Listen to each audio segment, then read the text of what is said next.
കർത്താവിൻ്റെ അതിപരിശുദ്ധ നാമം ഇന്ന് പ്രഭാതത്തിലും മഹത്വപ്പെടുമാറാകട്ടെ.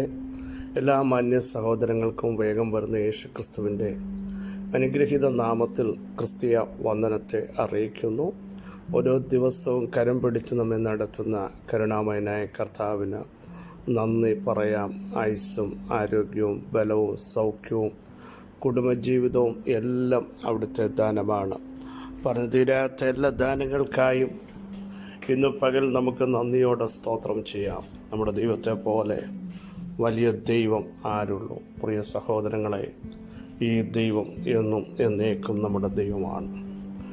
ജീവപര്യന്തം അവിടുന്ന് നമ്മെ വഴി നടത്തും. ഒരു ദിവസത്തേക്ക് നടത്താമെന്ന് പറഞ്ഞ കർത്താവിനെ അല്ലല്ലോ നമ്മൾ സേവിക്കുന്നത്. എല്ലാ ദിവസവും ഞാൻ നിങ്ങളോട് കൂടെ ഇരിക്കാമെന്ന് പറഞ്ഞ ഉന്നതനായ ദൈവം, ഉയർന്നിരിക്കുന്ന ദൈവം, ശാശ്വതവാസിയായ ദൈവം, താൻ മാത്രം അമർത്യതയുള്ളവൻ ഇന്ന് പകലിലും നമ്മുടെ മധ്യ ഉള്ളതിനാൽ സ്തോത്രം ചെയ്യാം. മരണത്തെയും പാതാളത്തെയും വെല്ലുവിളിച്ച സകലത്തിന്മേലും അധികാരം ലഭിച്ച യേശുവിൻ്റെ നാമത്തിൻ്റെ ശക്തി ഇന്ന് പകൽ നമ്മുടെ ശിരസ് മുതൽ പാദം വരെ പ്രവഹിക്കണം.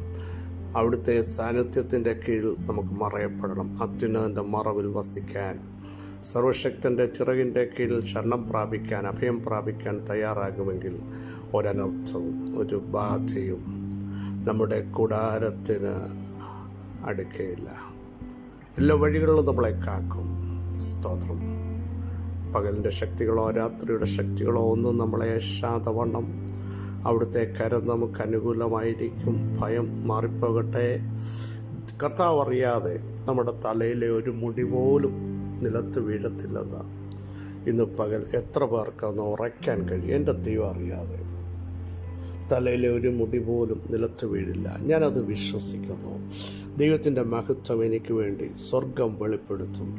എൻ്റെ ദൈവത്താൽ ഞാൻ ഈ പ്രതിസന്ധികളെ മറികടക്കും. കർത്താവ് എനിക്ക് തുണ, ഞാൻ പേടിക്കുകയില്ല. മനുഷ്യന് അല്ലെങ്കിൽ ജഡത്തിന് എന്നോട് എന്ത് ചെയ്യാൻ കഴിയും എന്ന് ധൈര്യത്തോടെ പറയാൻ നമുക്ക് ഇടയാവണം. സ്തോത്രം. എല്ലാ കാലത്തും വിളിച്ച് പറയണം, കർത്താവ് എനിക്ക് തുണ.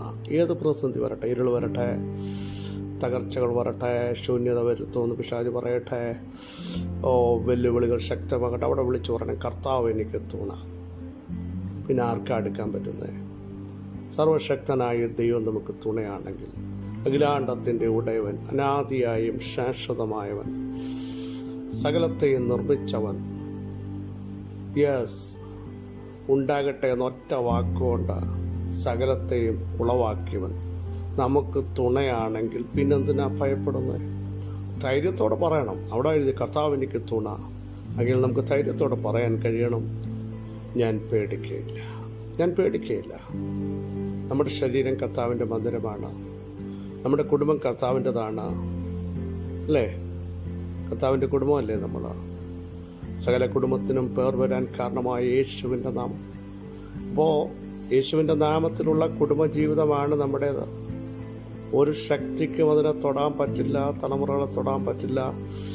ദൈവം എന്നും എന്നേക്കും നമ്മളോട് കൂടെ ഇരിക്കുക. അത്യുന്നതൻ്റെ കാരുണ്യം കൊണ്ട് അവൻ കുലുങ്ങാതിരിക്കുമെന്ന് തിരുവെഴുത്ത് പറയുന്നത് പോലെ അവിടുത്തെ കാരുണ്യത്താൽ കുലുങ്ങാതെ ഇരിപ്പാൻ, ശക്തിയോടെ മുൻപോട്ട് പോകാൻ, ആത്മാവിൽ ആരാധിപ്പാൻ ദൈവം നമുക്ക് കൃപ നൽകുമെന്ന് ഇന്നു പകൽ എല്ലാവരും ഒന്ന് ഉറയ്ക്കണമേ. പ്രിയ സഹോദരങ്ങളെ, വിശ്വാസത്താൽ ശക്തരായിത്തീരണം. തീത്തോസിൻ്റെ ലേഖനത്തിൽ പറയുന്ന പോലെ വിശ്വാസത്തിൽ ആരോഗ്യമുള്ളവരായിത്തീരണം. ക്ഷയിച്ചു പോകുന്ന വിശ്വാസമല്ല, ചോർന്നു പോകുന്ന വിശ്വാസമല്ല. യെസ്, ഇന്നു പകൽ വിശ്വാസത്തിനകത്തൊരു അഭിവൃദ്ധി ഉണ്ടാകണം. വിശ്വാസം ശക്തമാണെങ്കിൽ, ആത്മധൈര്യമുണ്ടെങ്കിൽ നമുക്ക് സകലത്തെയും ജയിക്കാൻ കഴിയുമെന്ന് ഇന്നു പകൽ അറിയാതിരിക്കരുത്. സ്തോത്രം. ദൈവത്തിൻ്റെ കൃപ നമ്മളോട് കൂടെ ഈ പകലിലും ഉണ്ട്. 95-ാം സങ്കീർത്തനം 4-ാമത് വാക്യം. ഭൂമിയുടെ അധോഭാഗങ്ങൾ അവൻ്റെ കയ്യിലാകുന്നു, പർവ്വതങ്ങളുടെ ശിഖരങ്ങളും അവനുള്ളത്. തുടക്കം നമ്മൾ ശ്രദ്ധിക്കണമേ. വരുവീൻ, നാം യഹോവയ്ക്ക് ഉല്ലസിച്ച് ഘോഷിക്കാൻ. അടുത്ത നമ്മുടെ രക്ഷയുടെ പാറയ്ക്ക് ആർപ്പിടണം. രക്ഷയുടെ പാറ. സ്തോത്രം. നമ്മളെ വീണ്ടെടുത്തവൻ, പാപത്തിൽ നിന്നും ശാപത്തിൽ നിന്നും ദുഷ്ടന്റെ സകല ആർഗ്യുമെന്റ്സുകളിൽ നിന്നും വീണ്ടെടുത്ത രക്ഷയുടെ പാറയ്ക്ക് ആർപ്പിടണം. ദൈവത്തെ സ്തുതിക്കണം, ദൈവത്തിന് മഹത്വം കരയറ്റണം. പാപികളും ദോഷികളുമായ നമ്മെ അവിടുത്തെ പുണ്യാഹ നിണത്താൽ രക്ഷിച്ച ആ രക്ഷയുടെ പാറയ്ക്ക് ആർപ്പിടുക. അവിടുത്തെ സന്നിധിയിൽ സന്തോഷത്തോടും സ്തോത്രത്തോടും കൂടെ വരണം. സങ്കീർത്തനങ്ങളോടെ അവിടുത്തെ ഘോഷിക്കണം. കാരണം അവിടുന്ന് മഹാദൈവമാണ്. സകല ദേവന്മാർക്കും ഇതേ മഹാരാജാവ്, രാജാതിരാജനെയാണ് നമ്മൾ സേവിക്കുന്നത്. എന്നിട്ടാണ് പറയുന്നത്, ഭൂമിയുടെ അധോഭാഗങ്ങൾ യഹോവയുടെ കയ്യിലിരിക്കുന്നു. ഭൂമിയുടെ അധോഭാഗങ്ങൾ നമുക്ക് കാണാൻ പറ്റില്ല. അടുത്തത് പർവ്വതങ്ങളുടെ ശിഖരങ്ങൾ. പർവ്വതങ്ങളുടെ ഏറ്റവും നമുക്ക് താഴെ നിന്ന് കാണാൻ പറ്റില്ല. നമുക്ക് കാണാൻ പറ്റാത്ത കാര്യങ്ങൾ, നമുക്കറിയാൻ പറ്റാത്ത കാര്യങ്ങൾ ദൈവത്തിൻ്റെ കയ്യിൽ ഇരിക്കുന്നു. സ്തോത്രം. ഈ പകൽ ചില വിഷയങ്ങൾ എന്താണെന്ന് നമുക്കറിയില്ല, എങ്ങനെയാണെന്നും അറിയില്ല. പക്ഷേ നമുക്ക് നമ്മുടെ മൈൻഡിനകത്ത് ഉൾക്കൊള്ളാൻ പറ്റാത്തത് ദൈവത്തിനറിയാം. ദൈവത്തിൻ്റെ കരത്തിലിരിക്കുന്നു. അതോ ഭാഗങ്ങളിലിരിക്കുന്നത്, ആഴത്തിൽ കിടക്കുന്നത്, ഒന്നുകൂടി പറഞ്ഞാൽ ഇരുട്ടിനകത്ത് കിടക്കുന്നത് നമുക്കറിയാം. തിരുവെഴുത്ത് വ്യക്തമായി പറയുന്നു, ഇരുട്ടിൽ കിടക്കുന്ന നിക്ഷേപങ്ങൾ അത് നാളുകൾക്ക് മുമ്പ് പൂട്ടിയിട്ടിരിക്കുകയാണ് ഡാർക്ക് റൂമിനകത്ത്. പക്ഷേ അതും എൻ്റെ കർത്താവിനറിയാം. സമയമായപ്പോൾ കോരശിനെ അഭിഷേകം ചെയ്ത് അത് പുറത്തെടുപ്പിച്ചതുപോലെ ഈ പകൽ കർത്താവിനറിയാം നമ്മുടെ വിഷയം. ആഴത്തിലാണോ, ആഴിക്കകത്താണോ, ഇനിയും ഏറ്റവും മേളിലിരിക്കുകയാണ്, നമുക്ക് എത്തിപ്പിടിക്കാൻ പറ്റാത്തതാണോ? പക്ഷേ എൻ്റെ ദൈവത്തിന് അത് ഇന്ന് പകൽ പുറത്ത് കൊണ്ടുവരാൻ ഏത് ആഴത്തിൽ കിടക്കുന്നതും അതോ ഭാഗത്ത് കിടക്കുന്നു. കാരണം കർത്താവ് അതോ ഭാഗങ്ങളിലേക്ക് ഇറങ്ങിപ്പോയവനാണ്. ഭക്തന്മാരെ പിടിച്ചു മേളോട്ട് കയറിപ്പോയി. അങ്ങനെയെങ്കിൽ അതോ ഭാഗത്തിരിക്കുന്ന വിഷയത്തെ പുറത്തെടുക്കാൻ കഴിവുള്ളവൻ ഇന്ന് പകൽ നിങ്ങളോട് കൂടെയുണ്ട് എന്ന് വിശ്വസിക്കാൻ തയ്യാറാകട്ടെ. യേശുവിൻ്റെ നാമത്തിൽ ഈ വചനത്തിൻ്റെ ശക്തി തൻ്റെ ജനത്തിൻ്റെ മേൽ വ്യാപരിക്കുമ്പോൾ അതോ ഭാഗങ്ങളിലിരിക്കുന്ന ചില വിഷയങ്ങൾ യേശുവിൻ്റെ നാമത്തിൽ അതിനെ പുറത്തു കൊണ്ടുവരാൻ എൻ്റെ ദൈവത്തിന് കഴിയുമെന്ന് വിശ്വസിക്കുന്നവർ സ്തോത്രം ചെയ്യൂ. കോടാലി യോർദാനിലേക്ക് വീണത് നമുക്കറിയാം. ചരിത്രം ശ്രദ്ധിക്കണമേ. അവിടെ യോർദാന്റെ ആഴങ്ങളിൽ വീണുപോയത് മടങ്ങി വരില്ല. ശക്തമായ ഒഴുക്കുണ്ട്. പക്ഷേ ഒരു വൃക്ഷത്തിന്റെ കമ്പ് വെട്ടിയിട്ടപ്പോൾ അത് പൊങ്ങി വന്നെങ്കിൽ ആഴത്തിൽ കിടക്കുന്ന ചില വിഷയങ്ങൾ ഇന്ന് പകലും പൊക്കിക്കൊണ്ട് നിന്റെ കരത്തിൽ തരാൻ, അതുപോലെ നിന്റെ നഗ്നനേത്രങ്ങൾ കൊണ്ട് തുടക്കത്തിൽ പറഞ്ഞതുപോലെ അതെവിടെയാണ് എത്തിപ്പിടിക്കുവാൻ കഴിയാതെ വണ്ണം വിദൂരമായ ചില വിഷയങ്ങളെ ഇന്ന് പകലും പുറപ്പെടുവിച്ച് നിന്റെ കരത്തിൽ, നിന്റെ പ്രാർത്ഥന മുറിയിൽ എത്തിച്ച് നിന്റെ വിഷയങ്ങൾക്ക് പരിഹാരം വരുത്തുവാൻ കഴിവുള്ളവൻ വിളിച്ചു പറയുന്നു, സകല വിഷയങ്ങളും എൻ്റെ കരങ്ങളിൽ ഇരിക്കുന്നു. ഭൂമിയുടെ അധോഭാഗങ്ങൾ. അതുകൊണ്ടാണ് യെശയ്യാ പ്രവചനത്തിൽ ഇങ്ങനൊരു വാക്യമുണ്ട്, ഭൂമിയുടെ അധോഭാഗങ്ങളെ പൊട്ടിയാർക്കുക. കാരണം ദൈവത്തിന്റെ പ്രവൃത്തി വെളിപ്പെടാൻ പോകുകയാണ്. യെരൂശലേമിന്റെ ശൂന്യപ്രദേശങ്ങളെ പൊട്ടിയാർക്കുക എന്ന് മറ്റൊരിടത്ത് എഴുതിയിട്ടുണ്ട്. ശൂന്യമായിരിക്കുന്നത് പൊട്ടിയാർക്കത്തക്ക രീതിയിൽ ദൈവത്തിന്റെ കരം ഈ പകൽ ഞാൻ ഈ ദൂത വിളിച്ചു പറഞ്ഞുകൊണ്ടിരിക്കുമ്പോൾ ജനത്തിന്റെ മേൽ വെളിപ്പെട്ടു വരിക.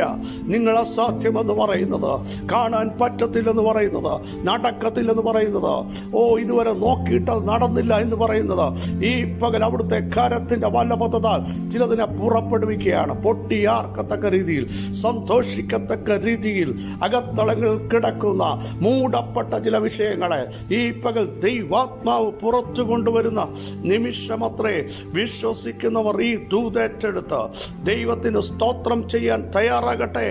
യേശുവിന്റെ നാമത്തിൽ നാളുകൾ പൊങ്ങി വരത്തില്ലെന്നും പുറത്തു വരത്തില്ലെന്നും അടയ്ക്കപ്പെട്ടെന്നും നീ പറയുമ്പോൾ കർത്താവ് പറയുന്നു, ഞാൻ എൻ്റെ ജനത്തെ ശവക്കുഴി തുറന്ന് പുറത്തു കൊണ്ടുവരുന്നത് പോലെ പുറത്തു കൊണ്ടുവരുമ്പോൾ അവർ ഞാൻ യഹോവ എന്ന് അറിയത്തക്ക രീതിയിൽ ദൈവത്തിന്റെ പ്രവൃത്തി വെളിപ്പെടുന്ന പകൽക്കാലമാണ്. ഈ പകൽ വിശ്വസിച്ചുകൊണ്ട് ദൈവത്തിന് മഹത്വം കരേറ്റട്ടെ. വിശ്വസിക്കുന്നവർ ദൈവത്തിന് സ്തോത്രം ചെയ്യട്ടെ. യേശുവിന്റെ നാമത്തിൽ ജനം സ്വതന്ത്രരാകട്ടെ. ആത്മാവിന്റെ പ്രവൃത്തി ഇന്ന് പകൽ നിങ്ങൾക്ക് വേണ്ടി വെളിപ്പെടുകയാണ്. ആർക്കത്തക്ക രീതിയിൽ, പാടത്തക്ക രീതിയിൽ സൃഷ്ടിതാവായ ദൈവം, സകലത്തെയും ചമച്ചവൻ, സകലത്തിന്റെയും ലാക്കും കാരണവുമായവൻ ഇന്ന് പകൽ വിളിച്ചു പറയുന്നു, എന്റെ പ്രവൃത്തി തീർന്നു പോയിട്ടില്ല. യേശുവിന്റെ നാമത്തിൽ, യേശുവിന്റെ നാമത്തിൽ, യേശുവിന്റെ നാമത്തിൽ മഹത്വത്തിന്റെ പ്രത്യാശയായ ഞങ്ങളുടെ വാഴ്ത്തപ്പെട്ട കർത്താവേ, ഞങ്ങളെ കേൾപ്പിച്ച ശ്രേഷ്ഠയാലോചനയ്ക്കായി സ്തോത്രം. അങ്ങയുടെ പ്രവൃത്തി ഇന്ന് പകൽ ഞങ്ങളുടെ മേൽ വെളിപ്പെടുത്തുന്നതിനായി സ്തോത്രം.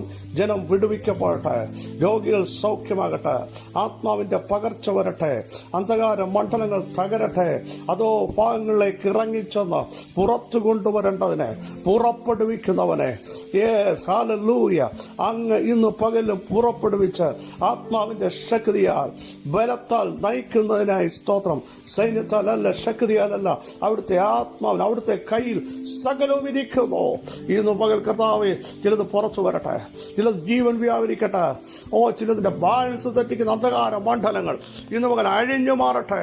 ഒരു വലിയ ദൈവപ്രവൃത്തി ജനത്തിന്റെ മേൽ വെളിപ്പെടുത്തുന്നതിനായി സ്തോത്രം. സകല മഹത്വം അങ്ങേക്ക് യേശുവിൻ നാമത്തിൽ തന്നെ. ആമേൻ, ആമേൻ. ക്രിസ്തുവിൽ വാത്സല്യ സഹോദരങ്ങളെ, ധൈര്യത്തോടെ, ബലത്തോടെ, നിയോഗത്തോടെ മുമ്പോട്ട് പോകൂ. നമ്മുടെ ദൈവം വലിയവൻ, നമ്മുടെ ദൈവം സർവശക്തൻ, നമ്മുടെ ദൈവം ഉന്നതൻ. ഭൂമിയുടെ അതോ ഭാഗങ്ങൾ അവിടുത്തെ കരങ്ങളിലിരിക്കുന്ന ആകയാൽ ഈ പകൽ നന്ദിയോടെ നമുക്ക് സ്തോത്രം ചെയ്യാം. ഈ വചനങ്ങളാൽ കർത്താവ് സഹായിക്കട്ടെ. ക്രിസ്തുവിൽ നിങ്ങളുടെ സഹോദരൻ പാസ്റ്റർ ബിജു മാത്യു.